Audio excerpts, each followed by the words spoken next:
উড়োজাহাজের ticket না পাওয়া সহ এজেন্সিগুলোর গাফিলতিতে মালয়েশিয়া যেতে না পারা কর্মীর সংখ্যা নিয়ে গরমিল তৈরি হয়েছে। মালয়েশিয়ার শ্রমবাজার থেকে এমপিরা টাকা লোপাট করেছেন বলে কেউ প্রমাণ করতে পারবে না বলে দাবি সিন্ডিকেটভুক্ত ১০০টি এজেন্সির সদস্যদের। আমিনুল ইসলামের রিপোর্ট।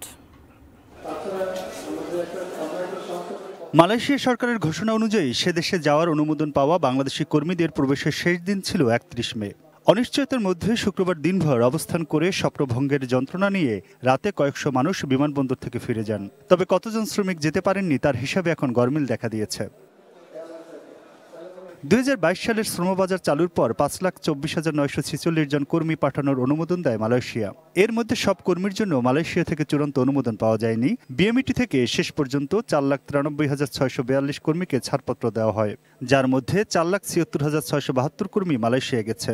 পাসপোর্ট, ভিসা ও কাজের অনুমতি থাকা সত্ত্বেও ১৬,৯৭০ জন যেতে পারেননি, এমন তথ্য দিয়েছিলেন প্রবাসী কল্যাণ ও বৈদেশিক কর্মসংস্থান প্রতিমন্ত্রী। তবে এই প্রায় ১৭,০০০ কর্মী যেতে না পারার তথ্য মানতে রাজি নন মালয়েশিয়া কর্মী পাঠানো এজেন্সিগুলোর প্রতিনিধিরা।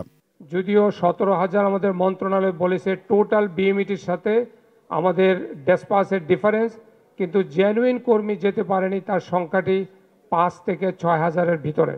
মালয়েশিয়ার শ্রমবাজারের চলমান পরিস্থিতি নিয়ে মঙ্গলবার মিন্টু রোডের বঙ্গবন্ধু শেখ মুজিবুর রহমান কনভেনশন হলে আয়োজিত সংবাদ সম্মেলনে কর্মী পাঠানো এজেন্সিগুলোর প্রতিনিধিরা দাবি করেন, একটি মহল দেশের সুনাম ক্ষুণ্ণ করে শ্রমবাজার ধ্বংসের জন্য অপপ্রচার চালাচ্ছে।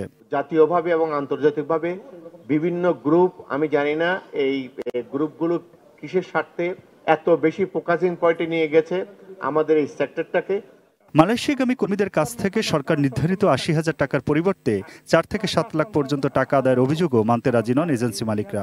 না যাওয়া কর্মীদের মালয়েশিয়া পাঠানোর অথবা পাওনা টাকা ফেরত দেওয়ার চেষ্টা করা হবে বলে জানান তারা।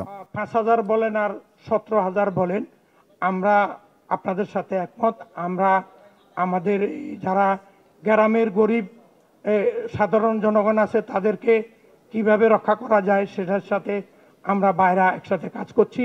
মালয়েশিয়ার শ্রমবাজার থেকে এমপিদের টাকা লোপাট করার অভিযোগ কেউ প্রমাণ করতে পারবে না বলে দাবি করেন অভিযোগ ওঠা সংসদ সদস্যরা। কোনোভাবেই আপনারা এটা প্রমাণ করতে পারবেন না যে এমপি সাহেবরা এই কাজটা করছে বা এরকম কোনো ঘটনা ঘটছে। কারণ হলো এই ১০১টা লাইসেন্স দেওয়া হয়েছে দুই দেশে, আমাদের গভর্নমেন্ট ১৫০০ পাঠাইছে। শ্রমবাজার নিয়ে সমন্বয় করে এই সমস্যা সমাধানের তাগিদ দিলেন অভিবাসন খাত সংশ্লিষ্টরা।